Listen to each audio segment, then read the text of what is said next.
Hello friends, welcome in our channel nursing विश्वता। आज हम बात करेंगे ओबीजी के एक मोस्ट इम्पॉर्टेंट टॉपिक के बारे में, जो कि एग्ज़ाम पॉइंट ऑफ व्यू के हिसाब से एंड उसका थियरी एंड उसका प्रैक्टिकल हर एक चीज़ें बहुत ही ज़्यादा इम्पॉर्टेंट होती हैं। तो आज हम एमनियोटिक फ्लूइड के बारे में पढ़ेंगे एंड इसके बारे में हम ओवरऑल इन्फॉर्मेशन आज हम लेके जाएंगे। उसका फंक्शन क्या होता है, उसकी ओरिजिन साइट, उसका कॉम्पोजिशन एंड उसके पीएच, उसका कलर, ईच एंड एवरीथिंग इस वीडियो लेक्चर के थ्रू हम आपको प्रोवाइड करेंगे। तो बने रहिएगा हमारे साथ अंत तक। आज आप कुछ अच्छा सीख के जाओगे। तो चलिए हम अपने वीडियो लेक्चर को स्टार्ट करते हैं। So let's begin.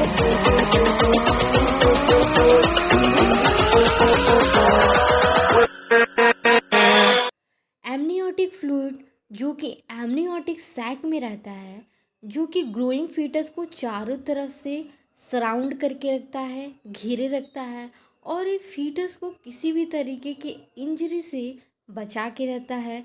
मतलब फीटस को किसी भी तरीके की इंजरी ना हो, इससे ये प्रिवेंट करके रखता है एमनियोटिक फ्लूइड। यह फीटस को फ्रीडम अलाउ करता है, जिसकी वजह से फीटस जो है वो चारों तरफ मूवमेंट कर पाती है। इससे क्या होता है, फीटस की जो मस्कुलोस्केलेटन सिस्टम होती है वो भी डेवलप होती है। ठीक है। एमनियोटिक फ्लूइड को diagnosis purpose and therapeutic purpose के लिए एस्पिरेट करते हैं। जिस प्रोसीजर के थ्रू एमनियोटिक फ्लूइड को एस्पिरेट करते हैं, उस प्रोसीजर को हम एमनियोसेंटेसिस के नाम से जानते हैं।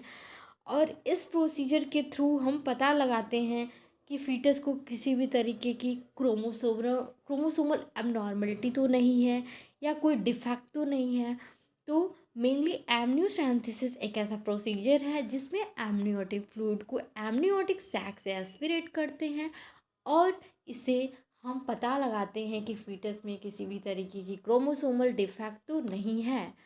तो आइए अब हम एमनियोटिक फ्लूइड के बारे में डिटेल में डिस्कशन कर लेते हैं कि एमनियोटिक फ्लूइड का कलर कैसा होता है, एमनियोटिक फ्लूइड क्या है और कहाँ पे रहता है। एमनियोटिक फ्लूइड एमनियोटिक सैक में प्रेजेंट होता है। ठीक है। एंड अगर इसके ओरिजिन की बात करें कि एमनियोटिक फ्लूइड का ओरिजिन कहाँ होता है, the precise origin of the liquor amnii is still not well understood. मतलब अभी तक यह पता नहीं लगाया गया है कि एमनियोटिक फ्लूइड का ओरिजिन एक्चुअली कहाँ से है।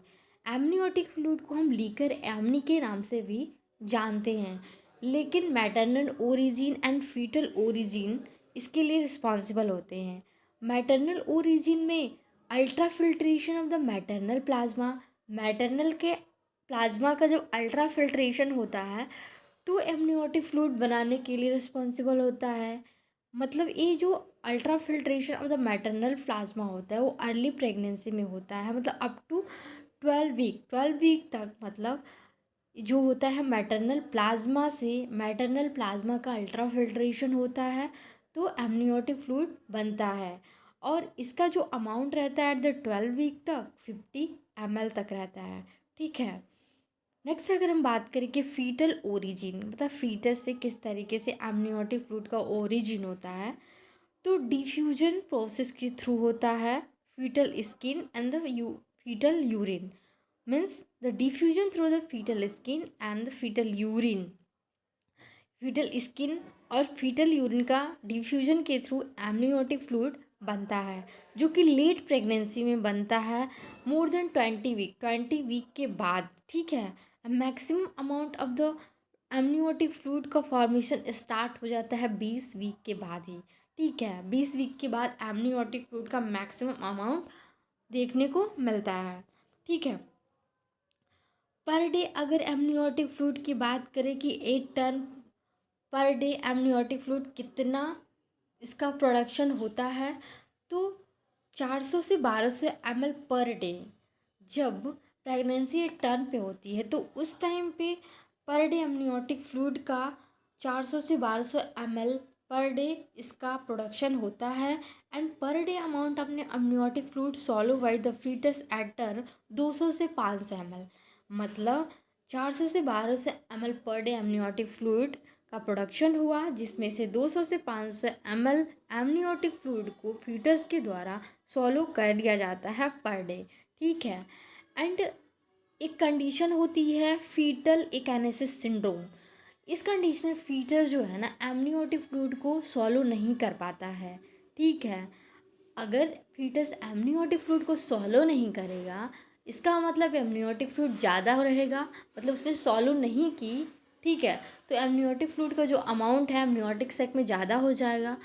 तो यह एक कारण हो सकता है पॉलीहाइड्रोमिनास होने का। पॉलीहाइड्रोमिनास एक ऐसा कंडीशन है जिसमें एमनियोटिक फूड का अमाउंट जो है मोर देन 2000 ml से ज़्यादा हो जाता है, तो उस कंडीशन को हम पॉलीहाइड्रोमिनास कहते हैं। एंड अगर फीटस को फीटल एकानेसिस सिंड्रोम है तो वो एमनियोटिक फ्लूइड को सॉलो नहीं करेगा। जब सॉलो नहीं करेगा तो एमनियोटिक फ्लूइड ज़्यादा रहेगी, तो ये कहीं ना कहीं हम पॉलीहाइड्रोमिनास की कंडीशन को कॉज कर देता है। ठीक है। एंड अब हम बात करेंगे अमाउंट ऑफ एमनियोटिक फ्लूइड। किस वीक में कितना एमनियोटिक फ्लूइड होता है, किस जेस्टेशन एज में कितना एमनियोटिक फ्लूइड का अमाउंट रहता है, तो इसके बारे में हम बात करेंगे। तो अगर 12 वीक पे हम देखते हैं तो 50 ml एमनियोटिक फ्लूइड रहता है। ठीक है। एंड 20 वीक पे 400 से 450 ml के बीच में रहता है एमनियोटिक फ्लूइड। एंड वही अगर 36 मतलब 36 वीक की बात करें तो 800 से 1000 के बीच में एमनियोटिक फ्लूइड रहता है। एंड 38 वीक या एट टर्म की बात करें तो ये जैसे जैसे एट टर्म पे जाता है ना एमनियोटिक फ्लूइड धीरे धीरे कम होते जाता है। तो एट टर्म पे या 38 वीक पे हम बात करें तो 600 से 800 ml होता है। एंड अगर वहीं पोस्ट मैच्योरिटी जब होने लगती है 43 वीक पे अगर हम देखते हैं तो एमनियोटिक फ्लूइड का जो अमाउंट है वो धीरे धीरे कम होने लगता है, मतलब उस टाइम पे 200 ml तक बचता है। क्योंकि जैसे जैसे पोस्ट मैच्योरिटी होता है फीटस ज़्यादा ग्रो कर गया होता है तो उसकी जो डिमांड है ना वो बढ़ जाती है, तो वो ज़्यादा swallow करता है। Less than 200 ml due to the foetus demand is swallowing the fluid. मतलब फीटस की जो डिमांड बढ़ जाती है तो एमनियोटिक फ्लूइड को ज़्यादा स्लो कर लेता है। ठीक है। आफ्टर 42 वीक के बाद। ठीक है। एंड अब हम बात करेंगे composition of the amniotic fluid. Amniotic fluid का क्या क्या कॉम्पोजिशन रहता है। ठीक है। जिसमें 99% जो होता है वाटर रहता है, मतलब एमनियोटिक फ्लूइड का जो मेजर कॉम्पोजिशन होता है वाटर है 99%। ठीक है। एंड 1% में इलेक्ट्रोलाइट्स होती हैं, इसमें sodium chloride, potassium, zinc, phosphorus, glucose, fatty acid, urea, uric acid, creatinine and foetal की epithelial cell, lanugo and the vernix सिरोसा। तो मेनली ये जो कंपोजिशन है इन सभी को मिला के एमनियोटिक फ्लूइड बनता है। ये सारे एमनियोटिक फ्लूइड के कंपोजिशन होते हैं। ठीक है। नेक्स्ट हम बात कर लेते हैं एमनियोटिक फ्लूइड की कुछ कैरेक्टरिस्टिक के बारे में कि उसका पीएच कितना होता है, उसकी स्पेसिफिक ग्रेविटी कितनी होती है। ठीक है। तो अगर हम एमनियोटिक फ्लूइड के पीएच की बात करें, एमनियोटिक फ्लूइड अल्कलाइन नेचर का होता है। इसका जो पीएच होता है वो 7 से लेकर 7.5 एंड अगर एवरेज की बात करें तो 7.2। ठीक है। तो एमनियोटिक फ्लूइड अल्कलाइन नेचर का होता है। एंड अगर इसकी स्पेसिफिक ग्रेविटी की बात करें तो ये 1.010 इसकी स्पेसिफिक ग्रेविटी होती है। एंड अगर इसकी ऑस्मोलरिटी की बात करें तो 250 ओस्मोल पर लीटर। ठीक है। एंड अगर इसके हम कलर की बात करें तो यह कलरलेस होता है, यह colourless with white spike due to the vernix caseosa. या अगर एक टर्म पे अगर इसके नॉर्मल कलर की हम बात करते हैं तो पेल स्ट्रॉक कलर का होता है, क्योंकि इसमें लैनगो होती है, एपिथेलियल सेल्स जो होती हैं ये सब प्रेजेंट होते हैं एमनियोटिक फ्लूइड में, जो कि इसको पेल स्ट्रॉक कलर देते हैं। तो फिर से हम क्विक रिवीजन कर लेते हैं कि हमने एमनियोटिक फ्लूइड के बारे में अब तक क्या क्या चीज़ें पढ़ी हैं। सबसे पहले पढ़ा हमने एमनियोटिक फ्लूइड क्या होता है, जो कि एमनियोटिक सैक में रहता है, एमनियोटिक फ्लूइड है। और यह फीटस को मूवमेंट प्रोवाइड करता है, जिससे फीटस का जो एडहेशन है एमनियोटिक सैक में उससे प्रिवेंट करता है। ठीक है। और इसका जो ओरिजिन है अभी तक पता नहीं चला है कि इसका एक्चुअली ओरिजिन क्या है। Maternal origin and foetal origin इसके लिए रिस्पॉन्सिबल होती है। मैटरनल्स का जब अल्ट्रा फिल्ट्रेशन होता है उसके प्लाज्मा का, तो एमनियोटिक फ्लूइड बनता है। एंड द फीटल ओरिजिन, इसमें से foetal urine and the foetal skin से एमनियोटिक फ्लूइड बनता है।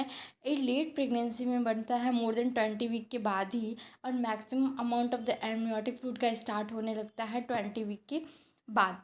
ठीक है। And per day amniotic fluid 400 से 1200 ml पर डे ये इसका प्रोडक्शन होता है, जिसमें से per day amount of the amniotic fluid foetus के द्वारा 200 से 500 एमनियोटिक फ्लूइड सॉलो कर लिया जाता है।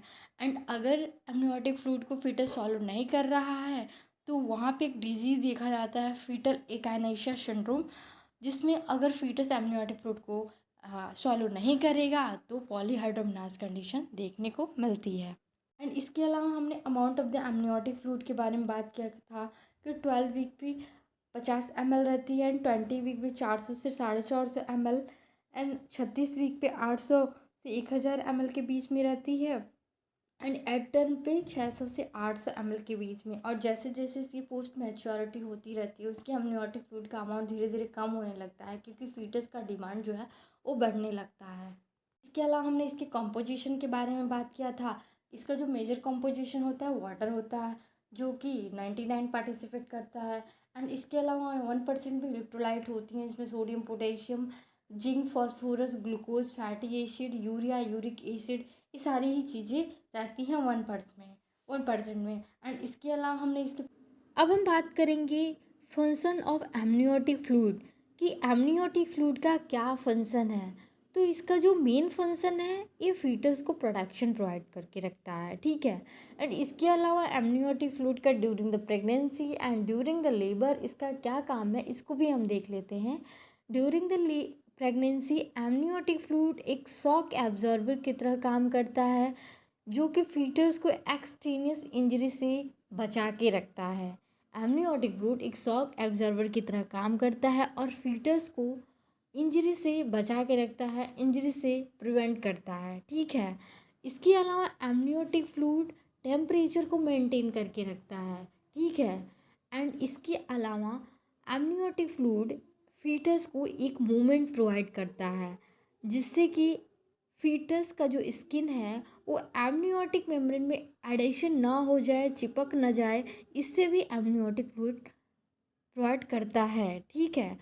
इससे भी मतलब एमनियोटिक फ्लूइड इससे भी प्रिवेंट करता है कि फीटस का जो स्किन है एमनियोटिक मेम्ब्रेन में अटैच ना हो जाए, चिपक ना जाए, इससे भी ये बचा के रखता है। मतलब ये फ्री मूवमेंट प्रोवाइड करता है। ठीक है। एंड अब हम बात कर लेते हैं एमनियोटिक फ्लूइड का ड्यूरिंग द लेबर क्या काम का है। तो it help in cervical dilation during the labour.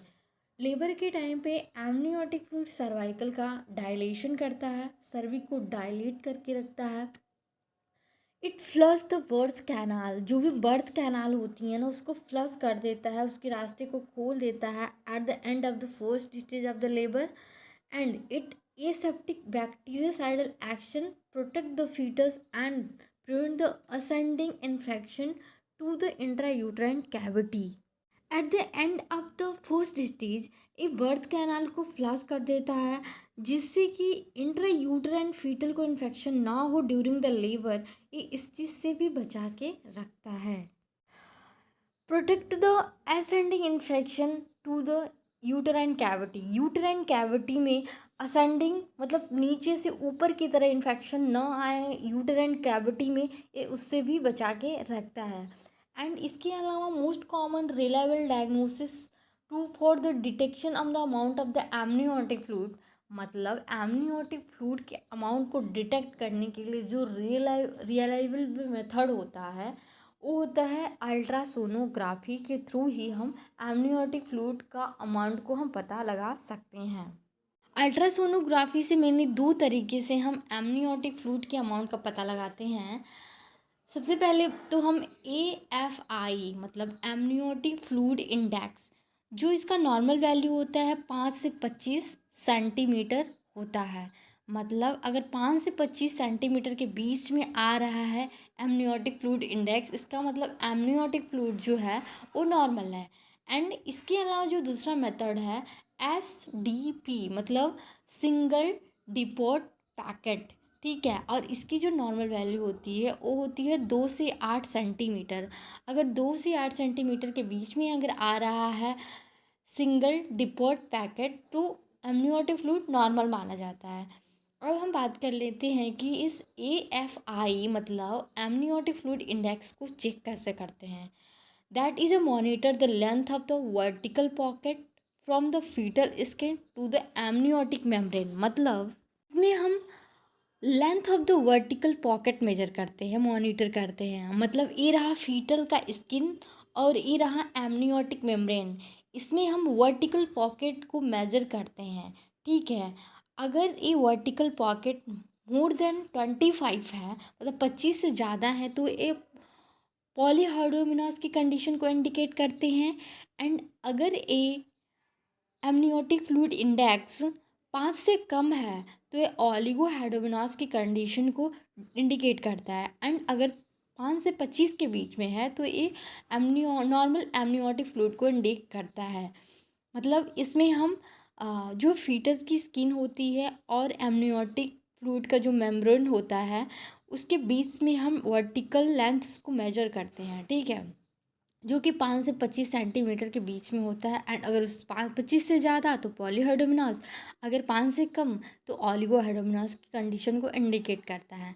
Next हम बात कर देते हैं एसडीपी सिंगल डिपेस्ट पॉकेट के बारे में, कि जो नॉर्मल वैल्यू होती है 2 से 8 सेंटीमीटर के बीच में होती है। अगर 2 सेंटीमीटर से कम तो ऑलिगोहाइड्रोमिनोस, अगर 8 सेंटीमीटर से ज़्यादा तो पॉलीहाइड्रोमिनोस। इसमें हम मॉनिटर करते हैं anterior posterior length from the foetus skin to the amniotic membrane. मतलब इसमें फीटस की स्किन से लेकर के एमनियोटिक मेम्ब्रेन का एंटेरियर एंड पोस्टीरियर मॉनिटर करते हैं। अगर यह 2 से कम है तो ऑलिगोहाइड्रोमिनोस की कंडीशन को इंडिकेट करेगा। एंड अगर ये 8 सेंटीमीटर से ज़्यादा है तो पॉलीहाइड्रोमिनोस की कंडीशन को इंडिकेट करता है। तो ये रही overall information regarding the amniotic fluid. Amniotic fluid के बारे में हमने बात किया, उसकी ओरिजिन कहाँ होती है, उसकी क्या कैरेक्टरिस्टिक है, इन सभी के बारे में। एंड इसके अलावा उसके फंक्शन के बारे में बात किया। तो ये रही सारी इन्फॉर्मेशन हमारे एमनियोटिक फ्लूइड के बारे में। तो आई होप ये वीडियो लेक्चर आपको पसंद आया हो। एंड अगर इस वीडियो लेक्चर से आपको बेनिफिट मिला हो तो please like share and subscribe my channel and press the bell icon for the latest updated and knowledgeable video. So thank you for watching.